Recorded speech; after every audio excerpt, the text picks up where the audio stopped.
너가 무당이면 이렇게 돈을 가져가도 되는 거니? 어머니 아직도 모르세요? 가족을 위해서잖아요. 아니, 한두 번도 아니고. 이게 맞는 거니? 어머니 아들 병도 낫고 가정도 좋아지는데 뭐가 문제예요, 어머니?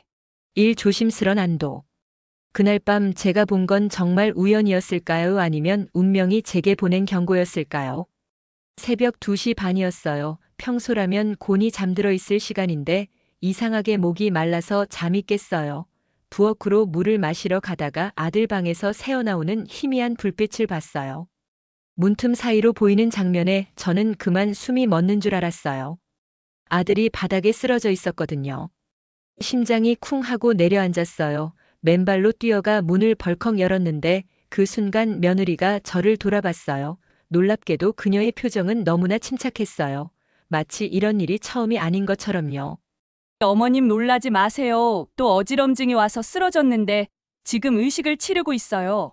의식이라니요. 저는 눈을 비비고 다시 봤어요. 방 안에는 향이 피어오르고 있었고 며느리는 무언가를 중얼거리며 아들의 이마를 쓸어내리고 있었어요. 병원에 가야 하는 거 아니냐고 묻자 며느리가 고개를 저었어요.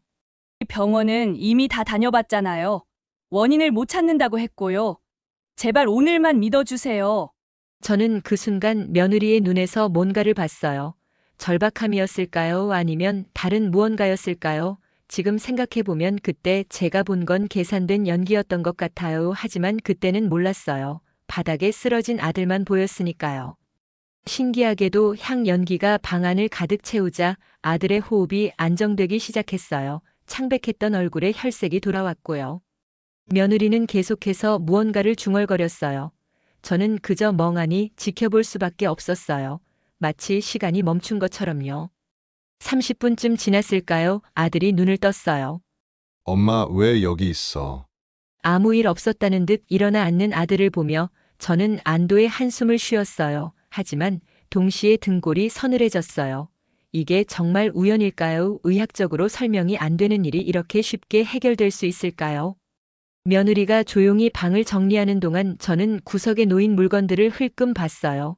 타이머가 달린 향로가 있었고 이상한 자석팩 같은 게 여러 개 놓여 있었어요. 순간 의구심이 들었지만 아들이 멀쩡히 일어난 것만으로도 감사했기에 아무 말도 하지 않았어요. 다음 날 아침 식탁에서 아들이 먼저 말을 꺼냈어요.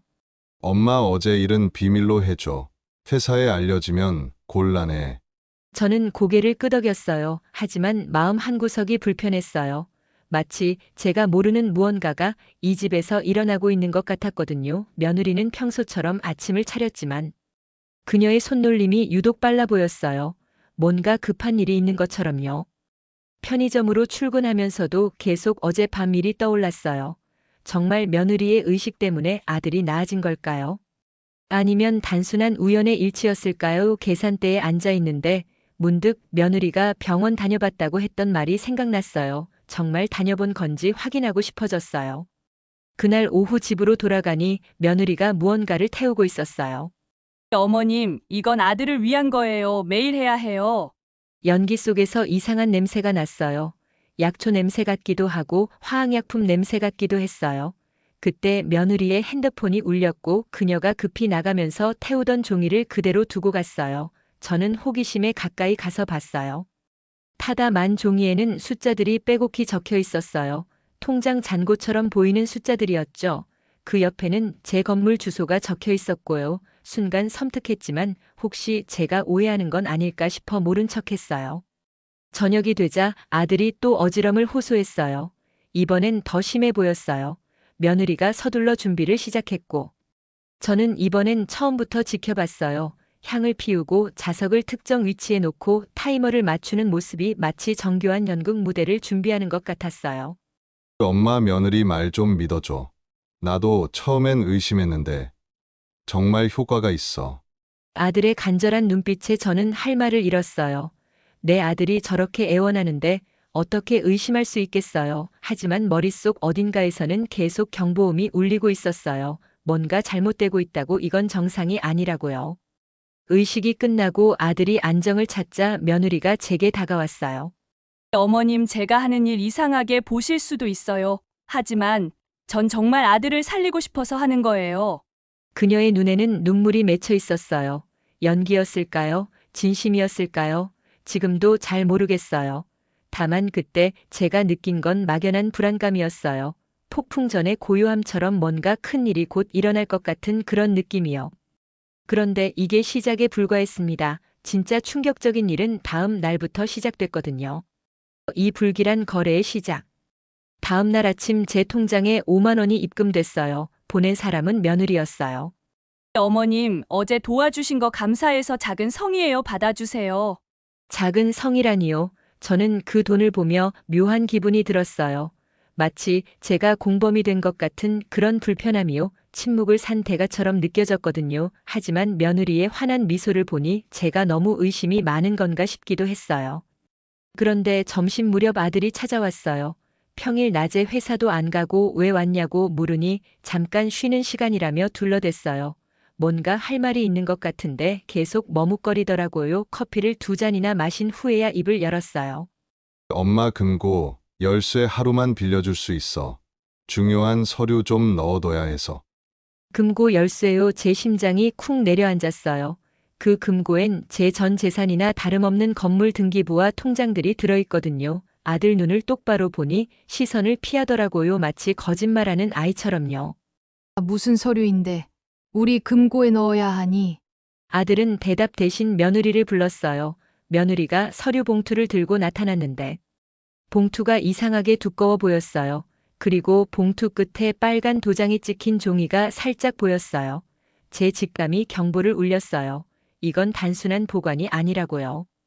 결국 열쇠를 건네줬어요. 아들이 아픈데 어떻게 거절하겠어요. 하지만 그날 밤 잠이 안 왔어요. 새벽 2시에 몰래 일어나 확인하러 갔는데 금고는 열려 있었고 제 서류들이 순서가 바뀌어 있었어요. 누군가 들춰본 흔적이 역력했죠. 더 이상하게도 건물 CCTV를 확인해 보니 어젯밤 11시부터 새벽 1시까지 녹화가 안 되어 있었어요. 정확히 2시간이요. 마치 누군가 의도적으로 지운 것처럼 까맣게 비어 있었어요. 등골이 서늘해졌어요. 이건 우연이 아니었어요. 다음 날 오후 며느리가 또 찾아왔어요. 이번엔 서류를 들고요. 어머님, 이거 잠깐만 도장 찍어주시면 안 될까요? 아들 치료비 지원받는 서류인데 가족 동의가 필요해요. 서류를 보니 한자가 빼곡했어요. 제가 읽기 어렵게 작은 글씨로 써 있었고요. 치료비 지원이라는 말에 잠깐 마음이 흔들렸지만 뭔가 이상했어요. 왜 제 도장이 필요한지 납득이 안 갔거든요. 게다가 며느리 손이 미세하게 떨리고 있었어요. 거짓말할 때 나타나는 그런 떨림이요. 좀 읽어보고 찍을게. 내일까지 시간 줘. 며느리 얼굴이 순간 굳었어요. 하지만 금세 미소를 지으며 그러라고 했죠. 그런데 나가면서 한 말이 제 가슴을 쿵 때렸어요. 어머님도 아들이 빨리 낫길 원하시죠. 이것도 다 치료의 일부예요. 협박인지 부탁인지 모를 그 말투가 제 머릿속에 계속 맴돌았어요. 마치 제가 도장을 안 찍으면 아들이 못 나올 것처럼 들렸거든요. 밤새 서류를 들여다봤지만 내용을 정확히 알 수 없었어요. 다만 재산이라는 단어가 여러 번 보였어요. 그때 초인종이 울렸어요. 밤 10시가 넘은 시간에요. 문을 열자 2층 세입자가 서 있었어요. 그의 표정이 심상치 않았어요. 사장님, 이상한 일이 있어서 왔어요. 오늘 낮에 사모님이 오셔서 다음 달까지 나가라고 하셨는데 사장님이 시키신 거예요. 사모님이라니요. 며느리를 말하는 거였어요. 제 허락도 없이 세입자에게 퇴거 통보를 했다는 게 믿기지 않았어요. 심장이 마구 뛰기 시작했어요. 이건 선을 넘은 거였어요. 제 건물에서 제가 모르는 일이 일어나고 있다니요. 제가 그런 말 한 적 없어요. 오해가 있었나 봐요. 세입자가 가고 나서 저는 거실에 앉아 한참을 생각했어요. 퍼즐 조각들이 하나씩 맞춰지기 시작했어요. 아들의 병, 며느리의 의식 금고, 열쇠 도장 서류. 그리고 세입자 퇴거 통보까지. 이 모든 게 우연일까요? 아니면 누군가의 치밀한 계획일까요? 핸드폰을 들어 아들에게 전화하려다 멈췄어요. 만약 아들도 한통속이라면요. 그 생각이 드는 순간 제 몸이 얼어붙는 것 같았어요. 물속에 빠진 것처럼 숨이 막혔어요. 제가 믿을 사람이 아무도 없다는 게 이렇게 무서운 일인지 처음 알았어요. 창밖을 보니 며느리가 누군가와 통화하며 건물 주변을 서성이고 있었어요. 제 건물을 올려다보는 그녀의 눈빛이 마치 먹잇감을 노리는 매처럼 날카로웠어요. 저는 커튼 뒤로 몸을 숨겼어요. 제 집에서 제가 숨어야 한다니 이게 현실일까요? 그런데 이건 시작에 불과했어요. 진짜 무서운 건 며느리가 준비한 다음 수였거든요. 챕터 3 희망의 흔들림. 세입자 퇴거 문제로 밤새 뒤척이던 다음 날 아침 제 통장에 300만 원이 입금됐어요. 보낸 사람은 또 며느리였어요. 어머님 세입자분께 제가 실수를 했네요. 이건 위약금이에요. 제가 잘못해서 생긴 일이니 제가 책임질게요. 300만 원이요. 적은 돈이 아니었어요. 며느리가 이런 큰 돈을 선뜻 보낸다는 게 오히려 더 이상했어요. 마치 제 의심을 돈으로 막으려는 것 같았거든요. 하지만 동시에 마음 한구석이 흔들렸어요. 정말 제가 너무 의심이 많은 걸까요? 세입자에게 전화해서 오해를 풀고 위약금을 전달했어요. 그가 고맙다고 하면서도 한마디 덧붙였어요. 사모님이 2층을 비워야 한다고 했다고요. 치유를 위한 특별한 공간이 필요하다면서요. 저는 그 말을 듣고 또 불안해졌어요. 그런데 그날 오후 병원에서 전화가 왔어요. 아들의 정기 검진 결과였는데 믿기 어려운 소식이었어요. 어머님 정말 신기한데요. 아드님 수치가 정상으로 돌아왔어요. 이렇게 급격한 호전은 처음 봅니다. 순간 저는 숨이 멎는 것 같았어요. 의학적으로 설명이 안 되던 병이 며느리의 의식 이후 실제로 나아지고 있다니요. 혹시 제가 편견에 사로잡혀 진짜 아들을 살리려는 며느리를 오해한 건 아닐까요? 죄책감이 밀물처럼 밀려왔어요. 저녁에 아들이 왔을 때 확실히 달라 보였어요. 안색이 좋아졌고 눈빛도 맑아졌어요. 3달 만에 처음으로 제가 해준 된장찌개를 2그릇이나 먹었어요. 마치 병이 거짓말처럼 사라진 것 같았어요. 엄마, 나 진짜 좋아진 것 같아. 어제는 어지럼증이 한 번도 없었어. 아들의 환한 미소를 보니 제 마음이 무너져 내렸어요. 그동안 품었던 의심이 부끄러워졌어요. 아들이 건강해지는 게 가장 중요한데 제가 쓸데없는 의심으로 가족을 괴롭힌 건 아닐까요? 며느리가 조용히 제 옆에 앉았어요. 어머님 2층을 한 달만 비워주시면 안 될까요? 그곳에서 집중적으로 치유하면 아들이 완전히 나을 수 있을 것 같아요. 2층은 월세가 가장 높은 곳이었어요. 한 달 비우면 400만 원 손실이죠. 하지만 아들의 건강한 모습을 보니 그까짓 돈이 뭐가 중요하겠어요. 저는 고민 끝에 고개를 끄덕였어요. 한 달만이야. 그 이상은 안 돼. 며느리가 제 손을 꼭 잡았어요.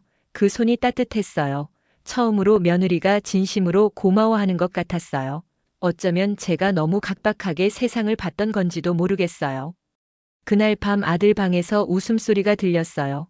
오랜만에 듣는 아들의 웃음이었어요. 며느리와 도란도란 이야기하는 소리에 저도 모르게 미소가 지어졌어요. 이게 제가 원했던 평범한 가족의 모습 아니었을까요? 하지만 새벽에 화장실을 가려고 일어났다가 이상한 걸 봤어요. 2층에서 희미한 불빛이 새어나오고 있었어요. 분명 비어 있어야 할 곳인데요. 조심스럽게 계단을 올라가 문틈으로 들여다봤어요. 며느리가 뭔가를 설치하고 있었어요. 천장에 작은 스피커 같은 것들을 달고 있었고 벽에는 이상한 장치들을 부착하고 있었어요. 순간 소름이 돋았지만 이성적으로 생각해보니 치유를 위한 준비일 수도 있겠다 싶었어요. 다시 방으로 돌아와 누웠지만 잠이 오지 않았어요. 희망과 의심 사이에서 제 마음은 마치 폭풍 속 작은 배처럼 요동치고 있었어요. 아들이 정말 좋아지고 있는 건 맞는데 왜 이렇게 불안한 걸까요? 다음 날 아침 편의점 알바생이 이상한 말을 했어요. 사장님, 어제 사모님이 오셔서 음료수 10박스를 사가셨는데 그중에 이상한 게 있었어요. 알바생이 보여준 CCTV를 보니 며느리가 음료수를 사면서 뭔가 작은 봉지를 함께 샀더라고요. 약국 봉지처럼 보였어요. 음료수와 약을 함께 산다는 게 왜 이상하게 느껴질까요? 그저 우연의 일치일까요? 그리고 사모님이 매일 같은 시간에 오시는데 항상 타이머를 확인하시더라고요. 정확히 3시간 간격으로요. 3시간 간격이라 그러고 보니 아들의 어지럼증도 비슷한 간격으로 왔다가 사라졌어요. 이건 우연일까요? 아니면 뭔가 계산된 패턴일까요? 제 머릿속이 복잡해졌어요. 그때 며느리에게서 문자가 왔어요. 오늘 밤 특별한 의식을 한다고 가족 모두 참석해달라고요. 이번이 마지막 의식이 될 거라면서요. 저는 문자를 보며 알 수 없는 두려움을 느꼈어요. 마지막이라는 말이 왜 이렇게 불길하게 들릴까요? 하지만 아들의 간절한 부탁을 거절할 수 없었어요. 엄마 제발 이번만 믿어줘. 정말 마지막이야. 믿는다는 게 이렇게 어려운 일인지 처음 알았어요. 하지만 어쩌겠어요. 그래도 아들인데요. 저는 그날 밤 의식에 참석하기로 했어요. 그런데 정말 그게 마지막이 맞았어요. 다만 제가 생각한 것과는 완전히 다른 의미의 마지막이었지만요. 챕터 4 속았다는 직감. 마지막 의식이 있던 그날 오후 은행에서 전화가 왔어요. 평소 같으면 그냥 지나쳤을 전화였는데 이상하게 불안한 마음에 받았어요. 고객님, 공동명의 계좌에서 305만 원이 자동이체되었는데 확인하셨나요? 며느님 성함으로 입금된 후 바로 다시 출금됐거든요. 순간 제 머리가 하얘졌어요. 며느리가 보냈다던 300만 원 그게 사실은 제 돈이었다니요. 공동명의 계좌는 아들과 함께 만든 건데. 제가 잘 확인하지 않는 통장이었어요. 마치 제 주머니에서 돈을 꺼내 제게 선물하는 척한 거였어요.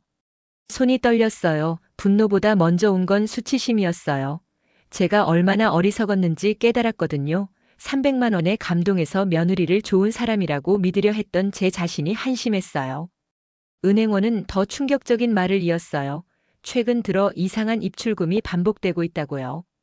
작은 금액들이 빙빙 돌다가 결국 며느리 계좌로 모이는 패턴이 보인다고 했어요. 합법적인 돈 세탁처럼 보이지만 따지고 보면 제 돈을 빼가는 수법이었어요. 혹시 보이스피싱이나 가족 사칭 사기를 당하고 계신 건 아닌지 확인이 필요할 것 같아요. 가족 사칭 사기라니요. 그 말이 제 가슴에 대모처럼 박혔어요. 사칭이 아니라 진짜 가족이 하는 사기라면 그건 뭐라고 불러야 할까요? 핸드폰을 확인해 보니 며느리가 언제 깔았는지 모를 앱이 있었어요. 계좌 알림을 조작하는 앱이었어요. 특정 금액 이하는 알림이 오지 않게 설정되어 있었고, 며느리 이름의 입금은 크게 보이게 되어 있었어요. 교묘한 심리 조작이었죠. 편의점으로 돌아가는 길에 계속 생각했어요. 그럼 아들의 병도 거짓이었을까요? 아니, 그건 아니에요. 제가 직접 봤잖아요. 쓰러진 모습도 봤고 의사도 실제로 좋아졌다고 했고요. 그런데 왜 이렇게 모든 게 의심스러울까요? 알바생을 불러 물었어요. 며느리가 산 음료수 얘기를 다시 해보라고요. 사장님, 제가 약사 친구한테 물어봤는데요. 그 음료에 해열제 가루를 타면 맛이 똑같대요. 그리고 해열제 부작용이 어지럼증이랑 비슷하다고.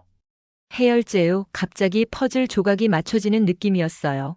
아들이 어지럼증을 호소하는 시간, 며느리가 준비하는 음료. 그리고 의식 후 갑작스런 호전, 모든 게 계산된 타이밍이었어요. 약효가 올라가고 내려가는 시간에 맞춰 연극을 한 거였어요. 그럼 진짜 아픈 게 아니라 약 때문에 아픈 척한 거였단 말이야. 말하면서도 믿기지 않았어요. 내 아들이 나를 속였다니요. 그것도 이렇게 잔인한 방법으로요. 마치 칼로 베인 것처럼 가슴이 아팠어요. 배신감이라는 게 이렇게 물리적으로 아픈 거였나요? 집으로 돌아가는 길에 2층을 다시 확인했어요. 낮에는 잘 보이더라고요. 천장에 설치된 건 스피커가 맞았어요. 저주파를 내는 특수 스피커였죠. 벽에는 전자파를 발생시키는 장치가 있었고 문에는 강력한 자석이 붙어 있었어요. 인터넷으로 검색해보니 이런 장치들이 어지럼증과 두통을 유발할 수 있다고 나왔어요. 특정 시간에 작동시키면 마치 병이 있는 것처럼 증상을 만들 수 있다고요. 제가 본 타이머 달린 향로도 그런 장치의 일부였던 거예요. 모든 게 거짓이었어요. 아들의 병도 며느리의 효심도 기적 같은 치유도 전부 다 계획된 사기였어요. 제 돈으로 저를 감동시키고 제 건물을 빼앗으려는 치밀한 각본이었죠. 그때 며느리에게서 문자가 왔어요. 오늘 밤 의식 꼭 참석하라고 중요한 발표가 있을 거라고요. 저는 문자를 보며 차가운 미소를 지었어요. 이제 알았으니까요. 그들이 무엇을 준비했는지 짐작이 갔거든요. 하지만 증거가 필요했어요. 제 추측만으로는 아무것도 할 수 없었죠. 그래서 작은 녹음기를 주머니에 넣었어요. 그리고 편의점 CCTV 영상도 백업해뒀어요. 이제 제가 반격할 차례였어요. 의식이 열리는 시간이 가까워질수록 제 심장은 빨리 뛰었어요. 분노와 슬픔. 그리고 이상하게도 안도감이 뒤섞였어요. 적어도 더 이상 속지는 않을 거라는 안도감이요. 하지만 동시에 무서웠어요. 제 아들이 정말 끝까지 저를 속일까요? 엄마 오늘 정말 중요한 날이야. 꼭 와줘야 해.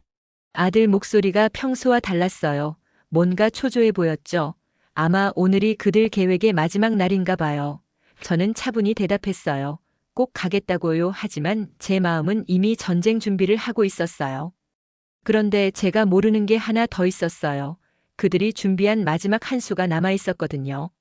챕터 5 되찾는 침착함. 의식이 시작되기 2시간 전 저는 편의점에서 조용히 준비를 했어요. 통장 거래 내역을 전부 출력했고 며느리가 설치한 앱 화면을 캡처했어요. 그리고 2층에 설치된 장치들을 하나하나 사진으로 찍었죠. 마치 전쟁터에 나가기 전 무기를 점검하는 병사 같은 기분이었어요. 그때 예상치 못한 사람이 편의점으로 들어왔어요.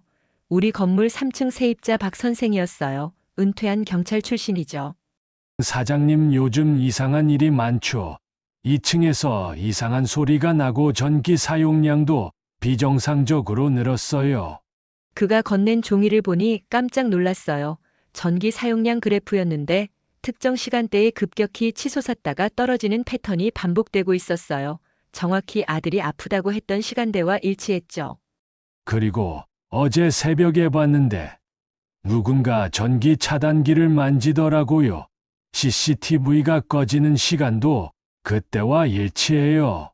박 선생이 직접 찍은 동영상이 있었어요. 흐릿하지만 며느리의 실루엣이 분명했어요. 전기를 내렸다가 다시 올리는 모습이 찍혀 있었죠. 제가 찾던 결정적 증거였어요. 혼자가 아니라는 사실에 갑자기 힘이 났어요. 박 선생님, 오늘 밤 제가 부탁 하나 드려도 될까요? 박 선생은 고개를 끄덕였어요. 그리고 자신도 뭔가 수상하다고 생각했다며 도와주겠다고 했죠. 적어도 제 편이 한 명은 있다는 게 얼마나 위로가 되는지 몰라요. 외로운 싸움이 아니라는 것만으로도 용기가 났거든요. 집으로 돌아가니 이미 준비가 한창이었어요. 2층에는 향 냄새가 진동했고 북소리 같은 음향이 깔리고 있었어요. 며느리는 검은 옷을 입고 뭔가 신비로운 분위기를 연출하고 있었죠. 연극 무대를 보는 것 같았어요. 아들이 제 손을 잡았어요. 그 손이 떨리고 있었는데 아픈 사람의 떨림이 아니었어요. 거짓말하는 사람의 떨림이었죠. 제가 그걸 구별할 수 있게 된 게 서글펐어요. 언제부터 제 아들의 거짓말을 이렇게 잘 알게 됐을까요? 엄마 오늘 정말 중요한 결정을 해야 해. 우리 가족을 위한 거야. 가족을 위한 거라니요. 제 재산을 빼앗는 게 어떻게 가족을 위한 건지 묻고 싶었지만 참았어요. 아직은 때가 아니었으니까요. 증거를 더 모아야 했어요. 의식이 시작됐어요. 며느리가 주문을 외우기 시작했는데 갑자기 조명이 어두워지고 이상한 소리가 났어요. 저는 알았죠. 2층에 설치한 스피커에서 나는 소리라는 거려하지만 모르는 척 놀란 표정을 지었어요. 제가 이렇게 연기를 잘할 줄은 몰랐네요. 그때 며느리가 종이를 꺼냈어요. 제가 도장을 찍어야 할 서류였죠. 어머님, 이 종이에 도장을 찍으시면 아들의 병이 완전히 낫습니다. 이건 신과의 계약이에요. 신과의 계약이라니요. 웃음이 나올 뻔했어요. 자세히 보니 재산양도 서류였어요. 제 건물을 며느리 명의로 넘기는 서류였죠. 교묘하게 종교적인 문구로 포장되어 있었지만 본질은 명백했어요. 제가 망설이자 아들이 갑자기 쓰러졌어요. 또 연극이 시작된 거죠. 며느리가 다급하게 주문을 외우며 저를 압박했어요. 빨리요. 지금이 아니면 늦어요. 아들을 살리고 싶으시다면 도장을 찍으세요. 그 순간이었어요. 제가 숨겨둔 녹음기에서 작은 불빛이 들어왔어요. 모든 게 녹음되고 있다는 신호였죠. 저는 천천히 일어났어요. 그리고 조용히 말했어요. 일단 아들부터 일으켜. 그리고 이야기하자. 며느리 얼굴이 순간 굳었어요. 시나리오에 없던 반응이었나 봐요. 아들은 여전히 쓰러진 척 누워 있었지만 눈꺼풀이 파르르 떨리고 있었어요. 연기도 한계가 있죠. 특히 엄마 앞에서는요. 저는 창문을 열었어요. 향 냄새와 함께 음산한 분위기가 확 날아갔어요. 그리고 전등 스위치를 켰어요. 환한 형광등빛 아래 모든 게 낱낱이 드러났죠. 천장의 스피커, 벽의 전자파 장치, 그리고 바닥에 그려진 이상한 문양들까지요. 알바가 다 봤어. 너희가 음료에 약 타는 것도 3시간마다 타이머 맞춰서 움직이는 것도 거짓말이었어요. 알바는 약 타는 걸 직접 본 적 없었죠. 하지만 며느리 표정이 확 변했어요. 들통났다는 공포가 얼굴에 그대로 드러났죠. 때로는 허세도 필요한 법이에요. 아들이 벌떡 일어났어요. 더 이상 아픈 척할 수 없었나 봐요. 엄마, 이건 오해야. 우리는 정말 엄마를 위해서. 저는 손을 들어 아들 말을 막았어요. 더 들을 필요가 없었거든요. 이미 충분히 들었고 충분히 아팠으니까요. 대신 핸드폰을 꺼내 박 선생에게 문자를 보냈어요. 지금 올라오라고요. 며느리가 다급하게 서류를 제 앞으로 밀었어요. 하지만 저는 그걸 찢어버렸어요. 소리가 꽤 시원했어요. 마치 그동안 쌓인 답답함이 찢어지는 것 같았죠. 어머님이 이러시면 아들이 정말 위험해질 수 있어요. 협박이었어요. 노골적인 협박하지만 이제 겁나지 않았어요.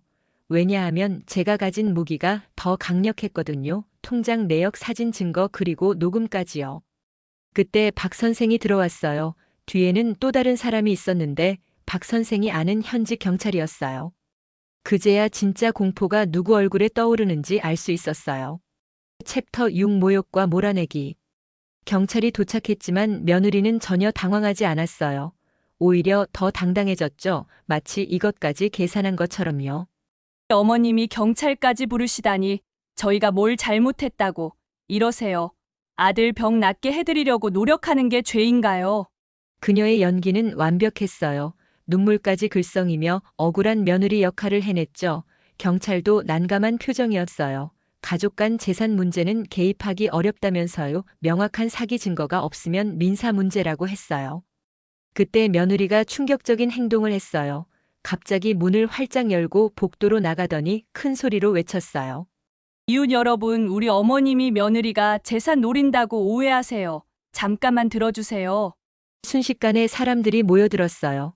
1층, 2층, 3층 세입자들과 옆 건물 사람들까지요.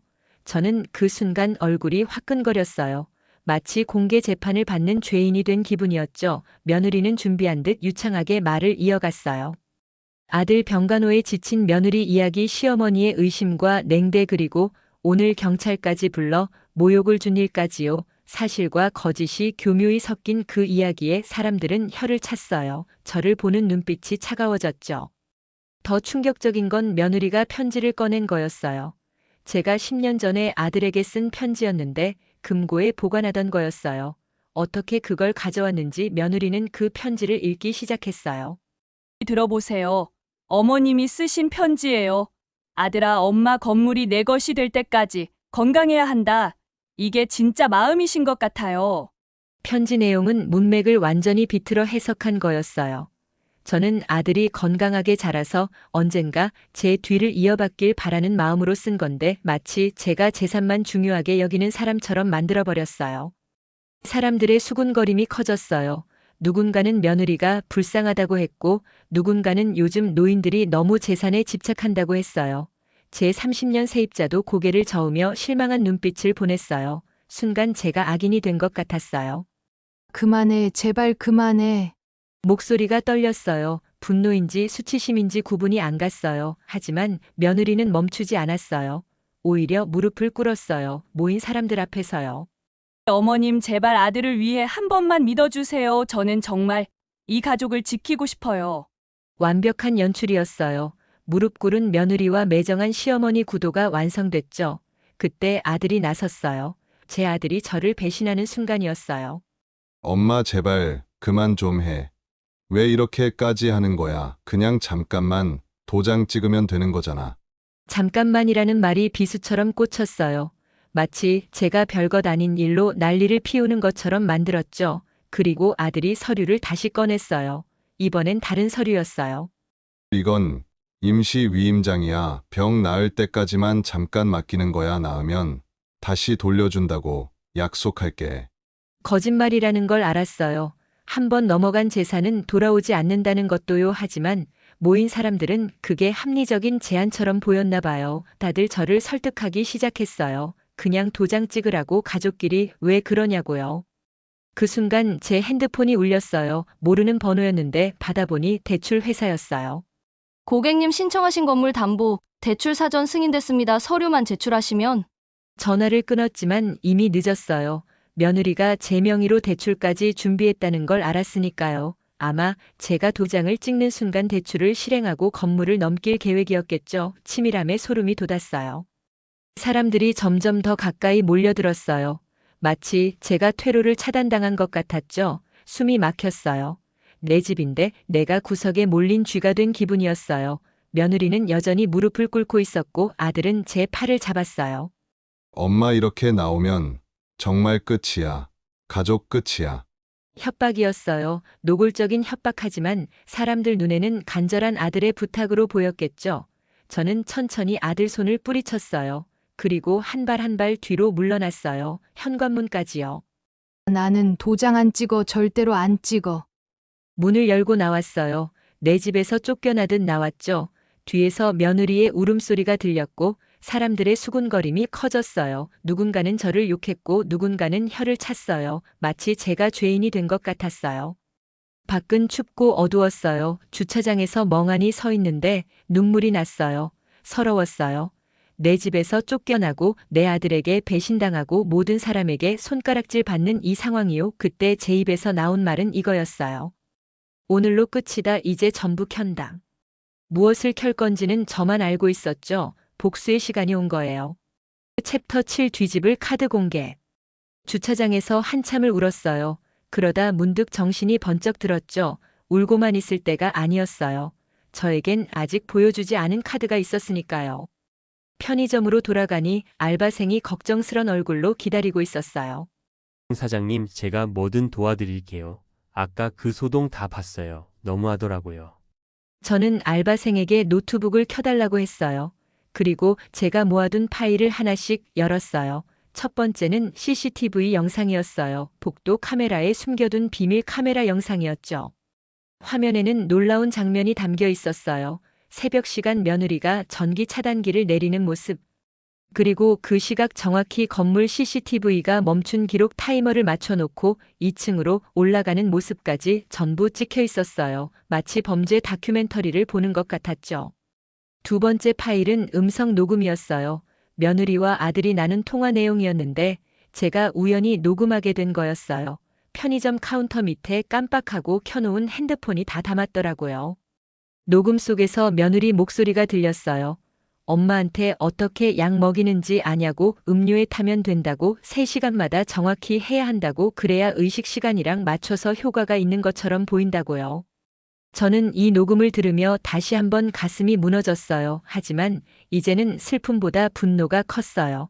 그들이 얼마나 치밀하게 저를 속였는지 명백한 증거였으니까요. 세 번째는 서류 뭉치였어요. 통장 거래 내역과 대출 신청 서류들이었죠. 놀랍게도 며느리가 만든 유령 회사가 있었어요. 제 돈이 그 회사로 흘러들어갔다가 다시 며느리 계좌로 이동한 흔적이 선명했어요. 완벽한 자금 세탁 루트였죠. 박 선생에게 전화했어요. 그가 데려온 현직 경찰관 연락처를 받아뒀거든요. 경찰관님, 증거가 확실히 있어요. 이제 보여드릴 수 있어요. 30분 후 경찰관이 도착했어요. 이번엔 혼자가 아니었어요. 사기 전담팀 2명이 함께 왔죠. 제가 준비한 증거를 하나씩 보여줬어요. 그들의 표정이 점점 심각해졌어요. 이건 명백한 계획 사기네요. 가족이라도 처벌받습니다. 고소하시겠습니까? 고소라는 말에 잠깐 망설였어요. 그래도 아들인데 하는 마음이 스쳤죠. 하지만 이미 돌이킬 수 없는 강을 건넜어요. 저는 고개를 끄덕였어요. 그때였어요. 박 선생이 또 다른 사람을 데려왔는데 지역 신문 기자였어요. 이런 사기 수법을 취재하고 싶다고 했죠. 저는 처음엔 거절했어요. 너무 창피했으니까요. 하지만 기자가 한 말에 마음이 바뀌었어요. 어머님 같은 피해자가 더 있을 거예요. 공개하시면 다른 분들이 조심할 수 있습니다. 맞는 말이었어요. 저만 당할 일이 아니었죠. 이런 수법은 알려져야 했어요. 그래서 인터뷰에 응했고 모든 증거를 공개했어요. 1시간쯤 지났을까요? 집에서 요란한 소리가 들렸어요. 며느리와 아들이 뭔가 싸우는 것 같았어요. 아마 경찰이 연락했나 봐요. 곧 체포될 거라고요. 저는 다시 집으로 올라갔어요. 이번엔 당당하게요. 문을 열자 며느리가 짐을 싸고 있었고 아들은 소파에 맥없이 앉아 있었어요. 엄마 정말 경찰에 신고한 거야. 나 잡혀가게 할 거야. 아들 목소리에는 분노보다 두려움이 가득했어요. 이제야 자기가 한 일의 무게를 깨달은 것 같았죠. 며느리는 저를 노려봤어요. 그 눈빛이 처음으로 날 것 그대로였어요. 더 이상 연기할 필요가 없었으니까요. 어머님이 이기신 거예요. 만족하세요. 근데 아들은 평생 엄마를 원망할 거예요. 협박인지 예언인지 모를 말을 남기고 며느리는 짐을 들었어요. 하지만 현관에는 이미 경찰이 와 있었죠. 며느리는 체포됐고 아들도 조사를 받기 위해 연행됐어요. 이웃들이 다시 몰려 나왔어요. 하지만 이번엔 분위기가 달랐어요. 경찰이 압수한 증거품을 보고 다들 충격에 빠졌죠. 특히 2층에서 나온 전자파 장치와 스피커를 보고는 모두 말을 잃었어요. 그때 제가 마지막 카드를 꺼냈어요. 편의점 계산대 아래 숨겨둔 작은 스피커였죠. 버튼을 누르자 낮은 진동음이 울렸어요. 정확히 아들이 쓰러질 때 났던 그 소리였어요. 이게 다 연극이었어요. 병도 치료도 의식도 전부 거짓이었어요. 이웃들의 표정이 변했어요. 분노와 충격 그리고 미안함이 섞인 복잡한 표정이었죠. 30년 세입자가 다가와 제 손을 잡았어요. 미안하다고 오해해서 죄송하다고요. 저는 그제야 긴장이 풀렸어요. 다리에 힘이 빠져 그 자리에 주저앉을 뻔했지만 간신히 버텼어요. 이겼어요. 힘들었지만 진실이 이긴 거예요. 그런데 마음 한구석이 텅 비어 있었어요. 아들을 잃은 공허함이었죠. 해시태그 챕터 8 정리와 새 규칙. 사건이 있은 지 일주일이 지났어요. 며느리는 구속됐고 아들은 불구속 입건됐죠. 변호사가 찾아와서 합의를 권했지만 저는 거절했어요. 합의금이 문제가 아니었으니까요. 그날 오후 아들이 찾아왔어요. 일주일 만에 보는 얼굴이 반쪽이 되어 있었어요. 수염도 덥수룩하고 눈도 훤해져 있었죠. 마치 정말 아픈 사람 같았어요. 이번엔 연기가 아니라 진짜였죠.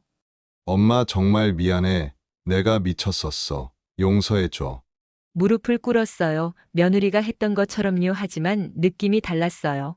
며느리의 무릎 꿇기는 계산된 연출이었지만 아들의 그것은 진짜 절박함이 묻어났어요. 그래도 저는 냉정하게 물었어요.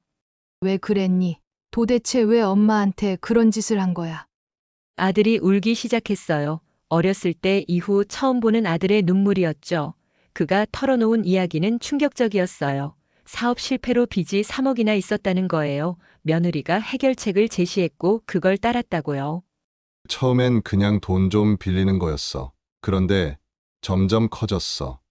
내가 멈추려 했는데 며느리가 이미 시작한 거 끝까지 가자고. 엄마도 결국엔 이해해 줄 거라고. 이해라니요. 제 재산을 빼앗는 걸 어떻게 이해하란 말인가요? 하지만 아들 얼굴을 보니 그도 피해자 같기도 했어요. 물론 공범이지만 주도한 건 며느리였으니까요. 그래도 용서할 순 없었어요. 배신의 상처가 너무 깊었거든요. 넌 내 아들이기 전에 범죄자야. 그걸 먼저 인정해. 아들이 고개를 숙였어요. 그리고 놀라운 말을 했어요. 자수하겠다고요. 감옥에 가더라도 죗값을 치르겠다고요. 그 말에 잠깐 마음이 흔들렸어요. 하지만 저는 고개를 저었어요. 자수는 내가 결정할 일이야. 하지만 엄마로서 용서는 아직 못해. 그때 아들이 가방에서 뭔가를 꺼냈어요. 서류 뭉치였는데 제가 잃어버렸다고 생각한 등기부들이었어요. 그리고 통장도 있었죠. 며느리가 빼돌린 돈이 일부 들어있는 통장이었어요. 이것만은 지켰어. 며느리가 처분하려는 걸 막았어. 적어도 이것만은. 서류를 받아들면서 복잡한 감정이 들었어요. 고마우면서도 서글펐어요. 이게 우리 모자 관계의 끝인가 싶어서요. 30년 키운 아들과 이렇게 끝나는구나 싶으니 가슴이 텅 빈 것 같았어요. 아들이 일어섰어요. 그리고 문을 나서려다 돌아봤어요. 엄마 살고 싶어서 그랬어. 정말 살고 싶어서. 하지만 엄마를 잃고 사는 게 죽는 것보다 못하다는 걸 이제 알았어. 그 말에 제가 무너졌어요. 참았던 눈물이 쏟아졌죠. 아들도 울고 있었어요. 우리는 한참을 그렇게 울었어요. 서로 손도 잡지 못한 채 거리를 두고요. 살려고 그런 거 알아. 엄마도 너 살리려고 증거 모은 거야. 감옥 가는 것보다 제대로 사는 게 사는 거야. 그 말이 제 진심이었어요. 아들을 감옥에 보내고 싶지 않았어요. 하지만 그렇다고 없던 일로 할 수도 없었죠. 그래서 조건을 달았어요. 치료를 받으라고. 정신과 상담이든 뭐든 제대로 된 치료를 받고 새 사람이 되라고요. 일주일 뒤 재판이 있었어요. 며느리는 징역 3년을 구형받았고 아들은 집행유예를 받았어요. 저는 탄원서를 썼거든요. 아들이 주도한 게 아니라고 반성하고 있다고요. 엄마의 마지막 사랑이었어요. 재판이 끝난 날 편의점으로 돌아왔어요. 오랜만에 셔터를 올렸죠. 먼지가 쌓여 있었지만 그래도 제 공간이었어요. 청소를 하다가 문득 계산대 아래를 봤어요. 그 작은 녹음기가 아직 있더라고요. 버릴까 하다가 그냥 뒀어요. 상처의 증거이자 교훈의 증거니까요. 앞으로는 더 조심하겠다는 다짐의 증거이기도 하고요. 알바생이 와서 도와줬어요. 함께 청소하며 새 시작을 준비했죠. 그리고 입구에 새 규칙을 써서 붙였어요. 믿음은 증거 위에, 돈은 계약 위에. 단순하지만 제가 배운 교훈이었어요. 가족이라도 맹목적으로 믿어선 안 된다는 것, 사랑과 신뢰는 다르다는 것, 그리고 나 자신을 지키는 게 먼저라는 것을요. 한 달이 지났어요. 아들이 가끔 문자를 보내요. 치료 잘 받고 있다고, 언젠가 다시 엄마 아들이 되고 싶다고요. 저도 답장해요. 짧게 건강하라고만요. 아직은 그게 전부예요. 어느 날 새벽 또 잠이 깼어요. 목이 말라서요. 그날처럼요. 하지만 이번엔 두렵지 않았어요. 부엌으로 가서 물을 마시고 창밖을 봤어요. 제 건물이 든든하게 서 있었죠. 제가 지켜낸 제 삶의 터전이요. 때로는 상처가 사람을 강하게 만든다고 하죠. 저는 이제 믿어요. 그 말이 진짜라는 거요. 아들을 잃은 것 같지만 저 자신을 찾았으니까요. 며느리에게 속았지만 진실을 지켜냈으니까요. 편의점 문을 열고 새 손님을 맞았어요. 커피 한 잔 사가는 평범한 아침이었죠. 하지만 제겐 특별했어요. 다시 시작하는 평범한 일상이 얼마나 소중한지 알게 됐으니까요. 그리고 전 이제 알아요. 가족이라는 이름으로 행해지는 모든 일이 사랑은 아니라는 걸, 때로는 거절이 더 큰 사랑일 수 있다는 걸, 그리고 나를 지키는 것이 결국 모두를 지키는 길이라는 걸요. 이것이 제 이야기예요. 속고 배신당했지만 무너지지 않은 한 여자의 이야기, 아직 끝나지 않았지만 적어도 새롭게 시작할 수 있게 된 이야기요.